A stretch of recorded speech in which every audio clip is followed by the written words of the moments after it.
আসসালামু আলাইকুম। আবারও চলে আসলাম তোমাদের জন্য নতুন একটি ভিডিওতে। আজকে আমি আলোচনা করব দশম শ্রেণীর ভূগোলের প্রথম চ্যাপ্টারে হিমরেখা এবং হিমশিলের অবস্থান এবং কাকে বলে এবং তাদের প্রভাব সমস্ত কিছুটা আলোচনা করব। তো ভিডিওটি প্রথম থেকে শেষ অবধি দেখো। আর ভালো লাগলে অবশ্যই আমার বেঙ্গল কোচিং 09 চ্যানেলটিকে সাবস্ক্রাইব করে রাখো। আর আমি নতুন ব্যাচ শুরু করছি মাধ্যমিকের 27 তারিখ থেকে ডিসেম্বর মাসে। তোমরা নবম এবং দশমে তোমরা চাইলেই অফলাইনে কিন্তু পড়তে পারো। আমার ডিটেলস দেওয়া থাকবে স্ক্রিনে, ঠিক আছে? তো চলো, এখানে দেখতে পাচ্ছি আমরা তো হিমরেখা। আজকে আমরা পড়বো যে হিমরেখা এবং হিমশিল কি, সেই বিষয়টা তোমাদের সামনে তুলে ধরছি।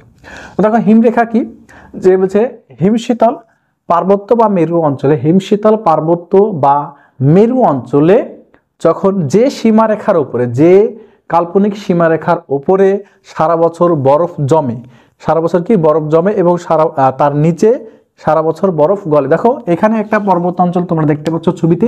তো এইখানে যে কালো অংশটা রয়েছে, এটা হচ্ছে কি বরফের স্তর।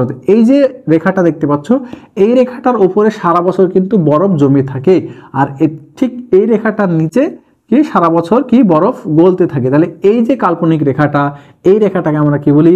হিমরেখা বা স্নো লাইন বলে থাকি। তাহলে আমরা কি বুঝতে পারলাম? এখানে যে হিমশীতল পার্বত্য বা মেরু অঞ্চলে যে সীমারেখার ওপরে সারা বছর বরফ জমে এবং যার নিচে বরফ গলতে শুরু করে, সেই রেখাটাকে আমরা কি বলি? হিমরেখা বা স্নো লাইন। তোমরা চিত্রতে নিশ্চয়ই দেখতে পাচ্ছ, ঠিক এই ওপরটা, এই রেখাটার ওপরে দেখো সারা বছর বরফ জমে আছে, আর এখান থেকে কিন্তু বরফটা গলতে শুরু করছে।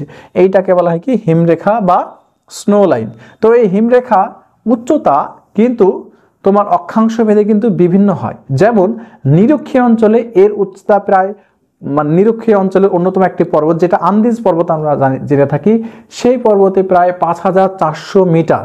এছাড়াও তুমি যদি দেখো উপক্রান্তীয় অঞ্চল, বিশেষ করে হিমালয় পর্বত অঞ্চলে এর উচ্চতা প্রায় 4500 মিটার, ঠিক আছে? এছাড়াও তুমি যদি নাতিশীতোষ্ণ অঞ্চলে আল্পস পর্বতে যাও, সেখানে 2800 মিটার। এবং মেরু অঞ্চল, এটা সমুদ্রপৃষ্ঠের একদম সমুদ্রপৃষ্ঠ বরাবর, একদম ভূমিপৃষ্ঠ বরাবর কিন্তু এই হিমরেখাটা অবস্থান করে। অর্থাৎ আমরা কি বুঝলাম যে এই হিমরেখাটা উচ্চতা ভেদে পর্বতের উপর নিচে কিন্তু হয়ে থাকে।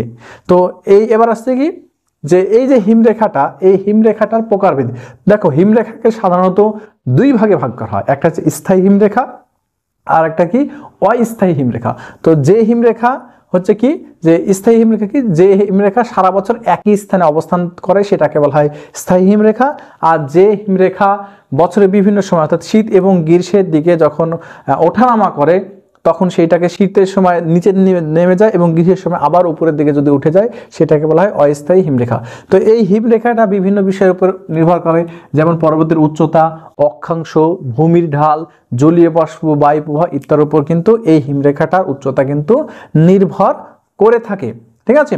তো এবার আসছি যে আমরা হিমশিল জিনিসটা কি পড়বো। দেখো, হিমশিল হচ্ছে কি, শীতল মেরু পার্বত্য অঞ্চল বা শীতল মেরু অঞ্চলে হচ্ছে, শীতল মেরু অঞ্চলের সমুদ্র জলে, শীতল মেরু অঞ্চলের সমুদ্র জলে বিশালাকার গতিশীল বরফের যে স্তূপ, সমুদ্র জলে যখন বিশাল বরফের স্তূপ ভাসতে থাকে, সেই ভাসা বরফের স্তূপকে বলা হয় হিমশিল বা আইসবার্গ। আবারও বলছি, দেখো, মেরু অঞ্চলে সমুদ্র জলে, মেরু অঞ্চল কি, ধরো এটা একটা সমুদ্র, সেই মেরু অঞ্চলের সমুদ্র জলে বিশালাকার বরফের যে গতিশীল স্তূপ, যেগুলো জলের ভেসে থাকে, সেই বরফের স্তূপটাকে বলা হয় কি? হিমশিল বলা হয়। তো একটা কথা বলে রাখি, হিমশিল কিভাবে সৃষ্টি হয় না, কোনো আন্টার্কটিকা এবং অন্যান্য যে মহাদেশগুলো রয়েছে, সেই মহাদেশের যে পার্বত্য অঞ্চল, সেই পার্বত্য অঞ্চলে যে এই যে হিমরেখা, এই হিমরেখারটা কি, বরফটা যখন নিচের দিকে নেমে আসে, তখন কোনো কারণে ধাক্কা খেয়ে যখন বরফের একটা অংশ সমুদ্রে আরেকটা অংশ থেকে বিচ্ছিন্ন হয়ে যায়, অর্থাৎ একটা সমুদ্রে, এই বরফের একটা অংশ সমুদ্রে ভাসতে থাকে। যেহেতু বরফ হচ্ছে কঠিন আয়তনে, বরফের হচ্ছে কঠিন হয়, আর এর আয়তন যেহেতু তরলের থেকে মানে কঠিন হওয়ার কারণে তরলের ওপরে কিন্তু ভাসতে থাকে, ঠিক আছে? যেহেতু এর পার্সেন্টেজ 10% থাকে এখানে। তো দেখো, এখানে যেটা বলছিলাম যে কঠিন হওয়ার কারণে এই 10% এর তুলনায় কিন্তু কম, মানে জলের তুলনায় এর যে ভর, সেটা হচ্ছে কিন্তু কম থাকে। এই কারণে এই বরফটা কিন্তু এই জলের উপর ভাসতে থাকে। এবং এর যে আয়তন, হিমশিলের যে আয়তন, তো সাধারণত এটা কি না, তোমার 9 এর 1 অংশ, ঠিক আছে? 9 এর 1 যে অংশ, সেই অংশটা তোমার উপরে কিন্তু ভাসতে থাকে, অর্থাৎ 9 ভাগের 1 ভাগ উপরের দিকে ভাসতে থাকে, আর টোটাল যে 9 ভাগ মানে 8 ভাগ, সেই 8 ভাগটা কিন্তু সমুদ্র জলে থাকে। তার জন্য এর প্রকৃত হিমশিলের যে প্রকৃত আকার বা আইসবার্গের যে প্রকৃত যে আকার, সেই আকারটা কিন্তু কখনো বোঝা যায় না। মানে ওপর থেকে হয়তো মনে হবে যে কিছু একটা বরফের খণ্ড, কিন্তু এর ভিতরে কিন্তু অনেকটা থাকে, যেহেতু একটা অংশ শুধু উপরে বেরিয়ে থাকে, কিন্তু বেশিরভাগ অংশটাই অর্থাৎ 8 ভাগ অংশটাই কিন্তু সমুদ্রের জলে ভেসে থাকে। এজন্য এর আকার বুঝতে পারা যায় না। তো এর প্রভাব কি?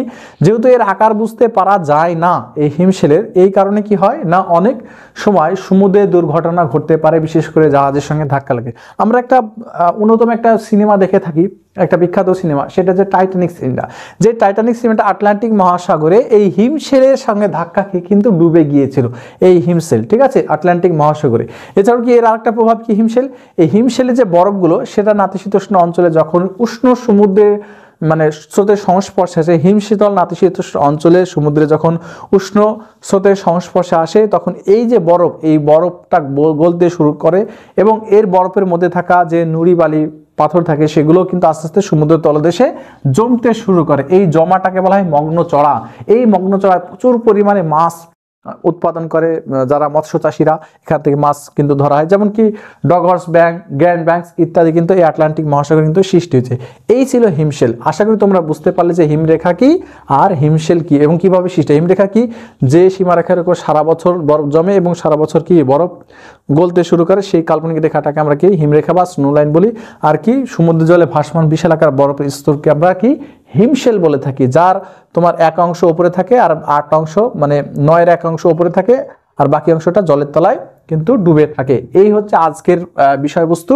তো ভিডিওটি এখানে শেষ করছি, আশা করি তোমাদের ভালো লেগেছে।